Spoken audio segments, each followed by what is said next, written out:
Good morning students. आज हम start करते हैं अपनी unit 2 lesson number 2 accounting for partnership from basic concept. आज हम जानेंगे इस चैप्टर में कि पार्टनरशिप क्या होता है। वैसे हमने 11th में थोड़ा बहुत पढ़ा था कि पार्टनरशिप क्या होता है।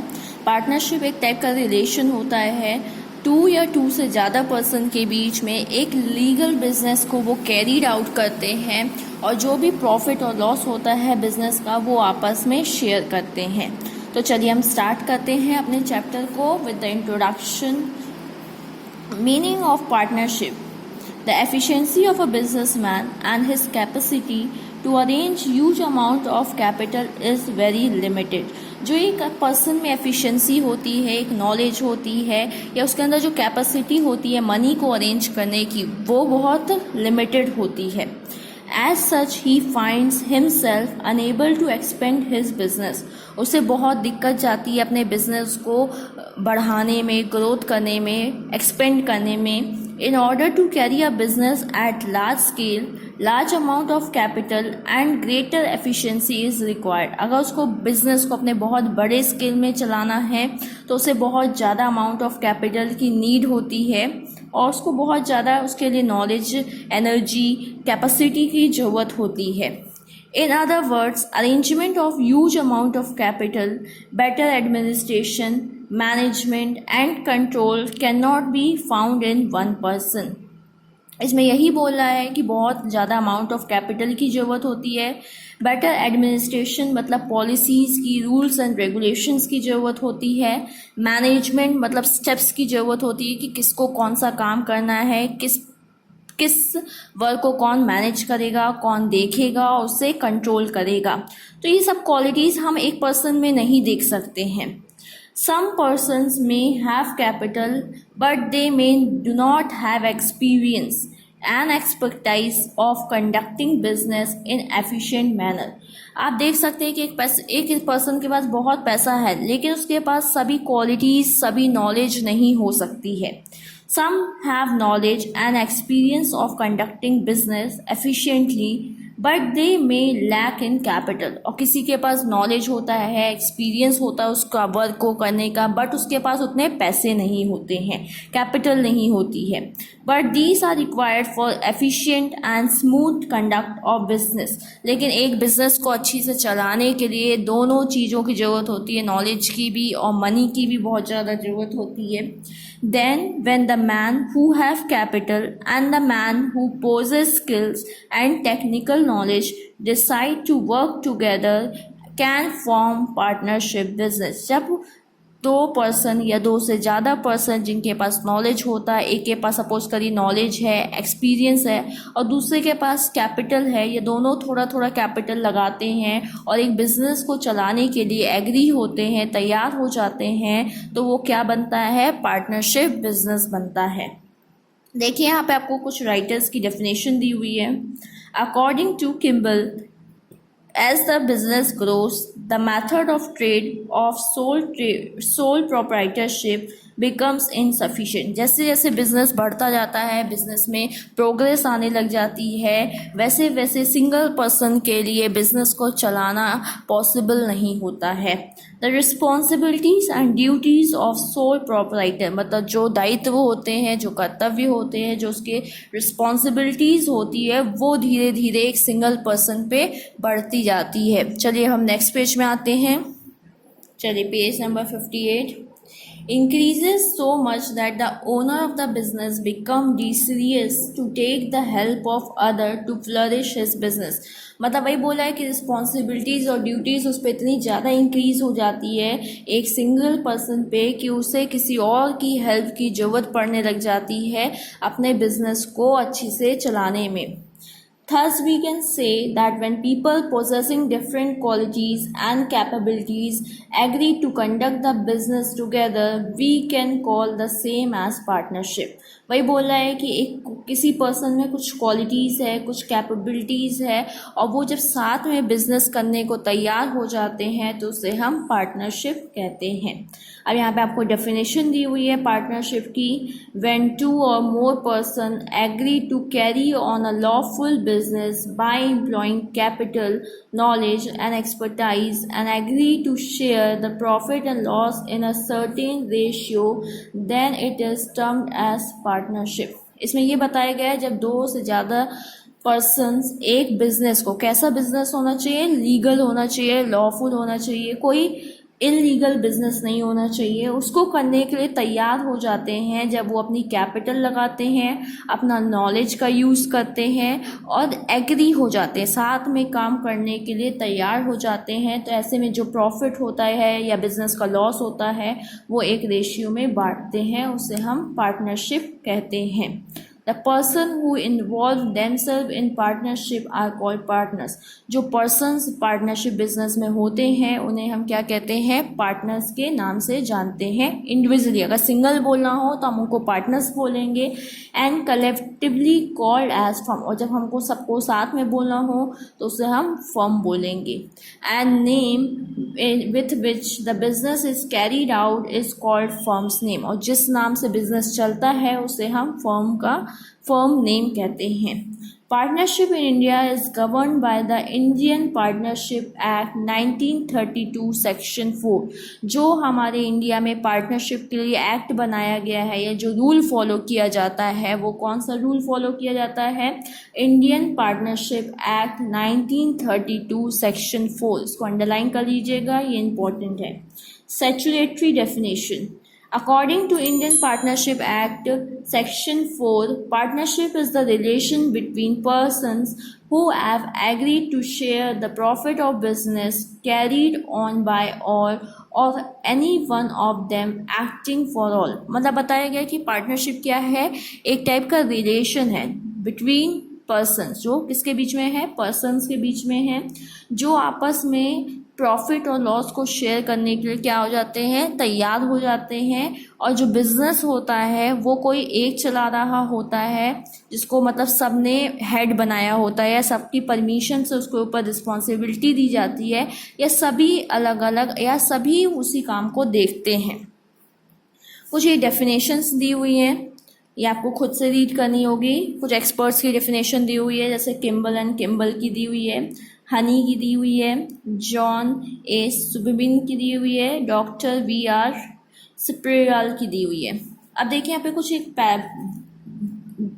ऑरेंज बॉक्स में कुछ पॉइंट्स मेंशन है, तो ये भी कुछ इंपॉर्टेंट पॉइंट्स दिए रहते हैं।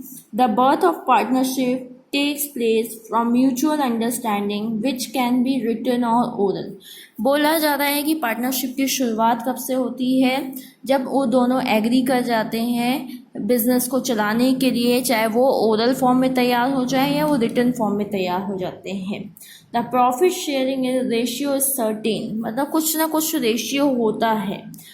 If the profit and loss is not determined, then it is created to be in equal proportion। मतलब बोला जा रहा है कि अगर कोई प्रॉफिट और लॉस रेशियो नहीं होता उनके बीच में तो वो उसको इक्वली शेयर करने को तैयार हो जाते हैं। अब हम आगे बढ़ते हैं। ये डेफिनेशंस आप पढ़िएगा, इसमें यही दिया होगा कि जब दो या दो से ज़्यादा पर्सन एक बिज़नेस को चलाने के लिए तैयार हो जाते हैं और जो प्रॉफिट और लॉस होता है बिज़नेस का उसको इक्वली शेयर या जो भी प्रपोर्शन मेंशन रहता है रेशियो उसमें तैयार हो जाते हैं, उसे हम पार्टनरशिप कहते हैं। अब यहाँ पे कुछ कैरेक्टरिस्टिक्स दी हुई है पार्टनरशिप की, अब हम उसे देखते हैं। कैरेक्टरिस्टिक्स एक तरीके से फीचर्स होता है। From the analysis of the above definition, the following characteristics of partnership business are reflected. First point, two or more than two person, दो या दो से ज़्यादा पर्सन होना चाहिए। कभी भी अगर सिंगल एक पर्सन होता है तो वो पार्टनरशिप बिजनेस को रन नहीं कर सकता है, कम से कम दो मेंबर होने चाहिए। There must be at least two members in a partnership. There is no mention of maximum numbers of partners in Partnership Act। बोला जा रहा है कि मैक्सिमम नंबर कितने होने चाहिए, ज़्यादा से ज़्यादा, उसकी लिमिटेशन कोई नहीं दी गई है पार्टनरशिप एक्ट के according. But according to the Indian Companies Act 2013, the maximum number of partners can not exceed 100। अगर कंपनी एक्ट 2013 को फॉलो किया जाए तो उसमें लिमिटेशन दी है कि 100 से ज़्यादा पर्सन्स नहीं होने चाहिए। However, Rule 10 of Company Rules 2014 prescribes 50% in this regard. अगर Rule 10 of Company को फॉलो किया जाए 2014 में जो दिया गया था उसमें बोला गया है कि 50% से ज़्यादा लोग नहीं होने चाहिए. Thus, the above rules and act can be interpreted that whatever limit is prescribed, it must not be greater than 100. अगर हम conclude करें तो हम यही conclude कर सकते हैं कि 100 से ज़्यादा persons नहीं होने चाहिए. However, at present, the limit has been prescribed by the Companies Rule 2014 as 50. बोला जा रहा है कि कंपनी रूल 2014 के अकॉर्डिंग 50% होने चाहिए. Hence, current limit of members, partners in any form of partnership firm is limited to 50. और अगर करंट लिमिट देखा जाए तो लिमिटेड कितने हैं 50 से ज़्यादा नहीं हो सकते हैं. But it can not be more than 100 as prescribe by the act. और अगर हम अकॉर्डिंग टू एक्ट पढ़ें तो 100 से ज़्यादा नहीं होने चाहिए. सेकेंड पॉइंट दिया हुआ है म्यूचुअल रिलेशन और एग्रीमेंट. म्यूचुअल रिलेशन या एग्रीमेंट, हम किसी को फोर्सफुली ज़बरदस्ती नहीं बोल सकते कि चलो नहीं तुमको हम पार्टनर बनाएंगे और तुम्हें हमारे साथ काम करना पड़ेगा.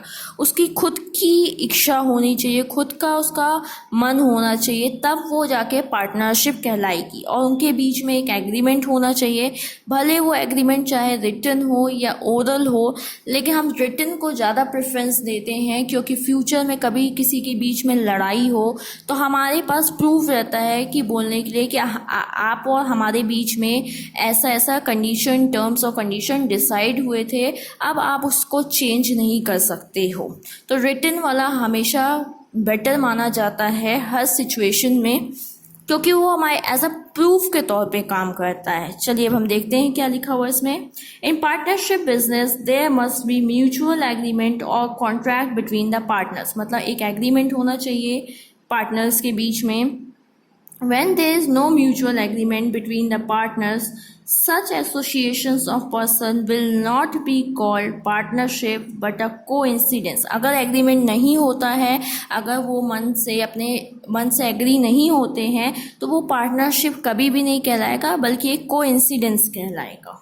There must be a contract between partners in partnership. एक कॉन्ट्रैक्ट होना चाहिए जितने भी पार्टनर्स होते हैं पार्टनरशिप बिजनेस में. द कॉन्ट्रैक्ट और एग्रीमेंट कैन, नेक्स्ट पेज में आते हैं. द कॉन्ट्रैक्ट और agreement can be either written or oral. कुछ भी हो सकता है, रिटन फॉर्म में भी हो सकता है और ओरल फॉर्म में भी हो सकता है. However written agreement is preferred मतलब इसी को ज़्यादा इम्पोर्टेंस दी जाती है. Only after the agreement a firm can be called partnership firm. वही बोला जा रहा है कि एक एग्रीमेंट होने के बाद ही फर्म आपकी क्या कहलाएगी, पार्टनरशिप फर्म कहलाएगी. अब हम आगे नेक्स्ट पॉइंट में आते हैं. Legal business. जो भी आप बिजनेस कर रहे हो पार्टनर्स मिलके, वो कैसा होना चाहिए, लॉफुल होना चाहिए, लीगल होना चाहिए. ये नहीं कि हम सोचें कि कुछ इलीगल गलत काम करें, ये ऐसा पॉसिबल नहीं है. पार्टनरशिप एक अच्छे मतलब पर्पस के लिए होनी चाहिए जिससे हमारी कंट्री का प्रोग्रेस हो सके, आपका भी प्रोग्रेस और हमारी सोसाइटी का वेलफेयर हो सके. The partnership agreement must be to carry on a lawful business and not for unlawful business. एक लॉफुल बिजनेस होना चाहिए, ना कि अनलॉफुल होना चाहिए. Until the aim of a business is not lawful, it cannot be called partnership. अगर वो legal business नहीं कर रहा है, लॉफुल बिजनेस नहीं कर रहा है और वो पार्टनरशिप फॉर्म कर रहा है तो उसे हम पार्टनरशिप नहीं कहेंगे. Under the Partnership Act, the agreement between the partners must be to do lawful business in order to gain profit. अगर आप चाहते हो कि आप प्रॉफिट अर्न करो पार्टनरशिप एक्ट के अंडर तो उसके लिए आपको लीगल बिजनेस ही करना पड़ेगा. फिर आता है प्रॉफिट डिस्ट्रीब्यूशन. तो देखिए प्रॉफिट डिस्ट्रीब्यूशन मतलब ये है कि जो भी आप मनी अर्न कर रहे हैं, जो भी आपको गेन हो रहा है, तो पार्टनर्स क्या करेंगे, अपने आपस में डिस्ट्रीब्यूट कर लेंगे. अब डिस्ट्रीब्यूट करने के लिए भी अपन आगे पढ़ेंगे बहुत अलग अलग मेथड होते हैं। जब जैसे कोई रेशियो मेंशन नहीं होता तो वो इक्वल बांट लेते हैं, या मानो उस क्वेश्चन में आपको कंडीशन दी रहती है कि वो कैपिटल रेशियो मतलब जितना पैसा वो लेके आ रहे हैं उस रेशियो में बांटेंगे, तो वो हमें कैलकुलेट करना पड़ता है। या कभी कभार मेंशन रहता है कि एग्रीड रेशियो मतलब बना के ही आपको दे दिया जाता है और उसे ही आपको फॉलो करना रहता है। The aim of partnership business is to share the profit among the partners earned from the business। वही दिया है कि पार्टनरशिप बिजनेस का मोटिव यही होता है कि जो प्रॉफिट अर्न हो रहा है वो पार्टनर्स आपस में डिस्ट्रीब्यूट करेंगे, बांटेंगे। The profits earned from the business should be divided among the partners on the basis of ratio decided earlier। और कौन से रेशियो में बांटेंगे? जो वो पहले ही डिसाइड कर लेते हैं बिजनेस को चलाने से पहले। If there is no agreement of sharing profit in a business, it will not be called partnership। और अगर कोई एग्रीमेंट नहीं होता है कि किस रेशियो में बांटना है तो वो पार्टनरशिप नहीं कहलाएगी। Agreement to share profit implies agreement to share losses also. ये नहीं कि सिर्फ आप प्रॉफिट ही बांट रहे हो, अगर बिजनेस में लॉस हो रहा है तो उसी रेशियो से आपको अपने लॉस भी बियर करने पड़ेंगे। It should also be taken into notice that if a manager or representative is given some part of profit as per agreement, he cannot be called a partner। और अगर आपको profit हो रहा है और उसका कुछ पोर्शन अगर आप मैनेजर को दे रहे हैं तो मैनेजर तब से पार्टनर नहीं कहलाने लगेगा, वो मैनेजर ही रहेगा। उसको आप एज अ प्रॉफिट डिस्ट्रीब्यूट भले कर सकते हैं। अब 5th पॉइंट दिया है ऑपरेशन ऑफ बिजनेस। ऑपरेशन का मतलब होता है क्या काम करने के लिए क्या वर्किंग होगी। जब आपने बिजनेस बनाया तो कुछ ना कुछ आप काम करेंगे या कुछ सर्विस प्रोवाइड करेंगे। The partnership business can be carried on by all partners. इसे यही बताया गया है कि जो बिजनेस होता है वो सभी लोग चला सकते हैं, सभी कंट्रोल मैनेज कर सकते हैं। It is not necessary for all the partners to actively participate in the business। जरूरी नहीं है कि सभी पार्टनर्स एक्टिवली मतलब सभी पार्टिसिपेट करें, सभी चीज़ को सभी देखें, ऐसा भी नहीं है। As per need of the business, the work of partnership may be entrusted to one or more than one person partners or any one of the partners with the consent of all who can operate the business of partnership। हम ये भी कर सकते हैं कि हम काम divide कर दें कि आप उस वाले डिपार्टमेंट को देखोगे, दूसरा पार्टनर दूसरे डिपार्टमेंट को देखेगा।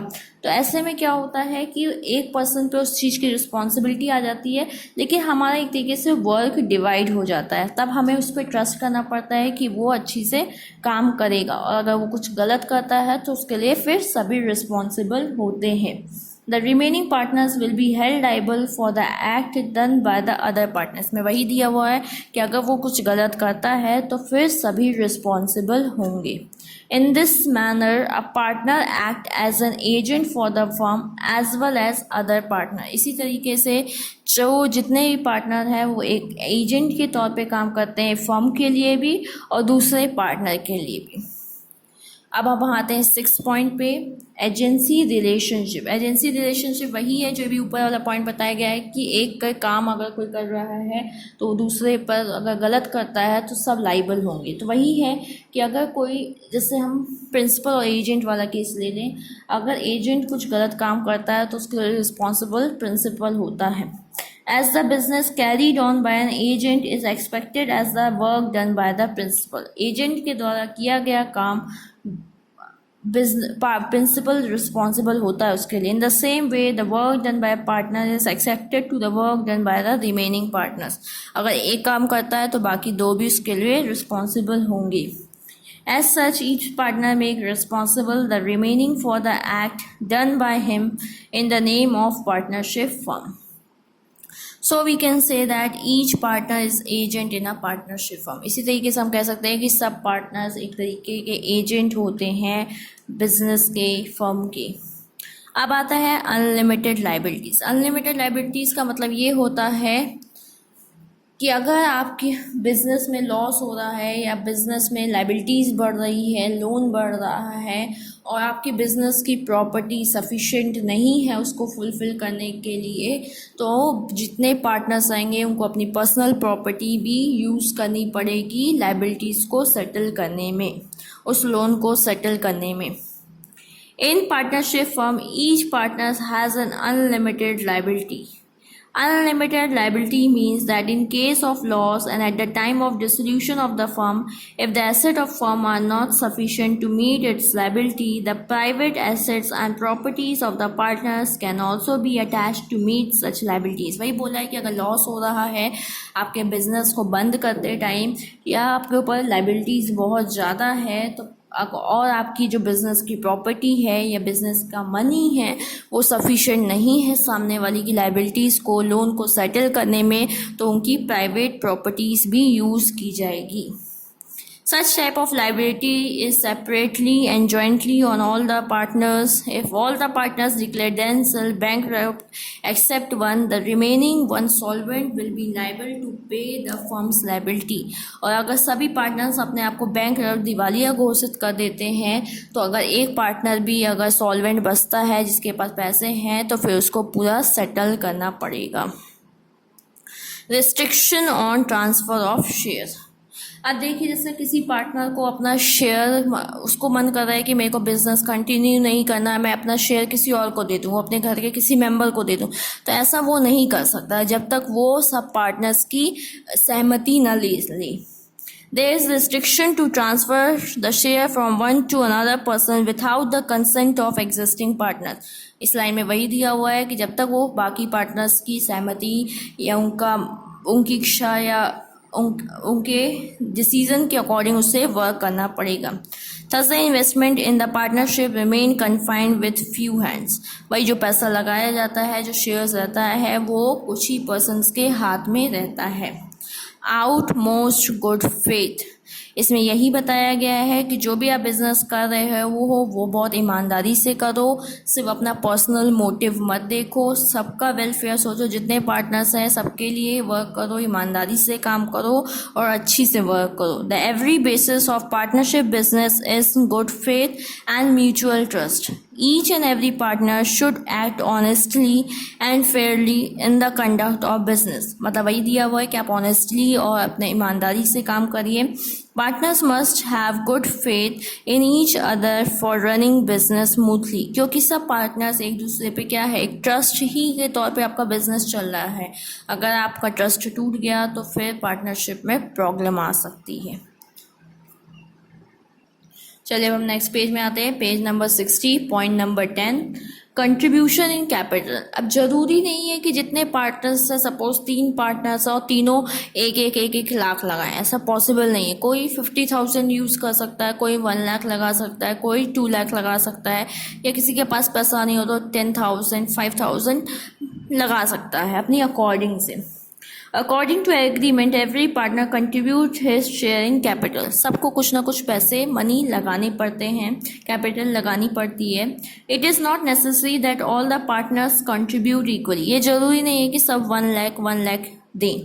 Some partners only provide skill and their ability to become a partner. और कभी कभी क्या होता है कि एक कोई पर्सन होता है उसके यहाँ पैसे नहीं भी होते हैं तो वो अपनी वहाँ पे नॉलेज और स्किल प्रोवाइड कर देता है. 11 point, registration of firm. Registration of partnership firm is not compulsory under the act. Registration कराना compulsory नहीं है, इसको underline कर लीजिएगा, important है.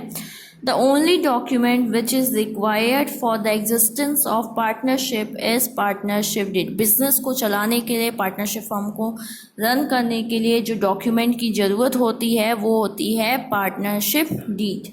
देखिए आपको साइड में भी दे रखा है कि अगर आप रजिस्ट्रेशन कराना चाहते हैं तो उसके लिए क्या नीड होती है.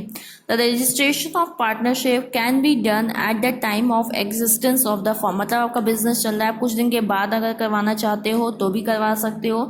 Can be done any time after the commencement of business. Business के चालू मतलब स्टार्ट करने के पहले भी करवा सकते हो. For registration of partnership firm the firm has to apply on form number 1 to registrar of firms. उसके लिए आपको किस पे अप्लाई करना पड़ता है, फॉर्म 1 पे रजिस्ट्रार ऑफ फर्म के. तो हम इसी सेशन को यहीं एंड करते हैं. यहाँ तक आपको समझ में आ गया होगा. अब हम next topic next day continue करेंगे. Thank you.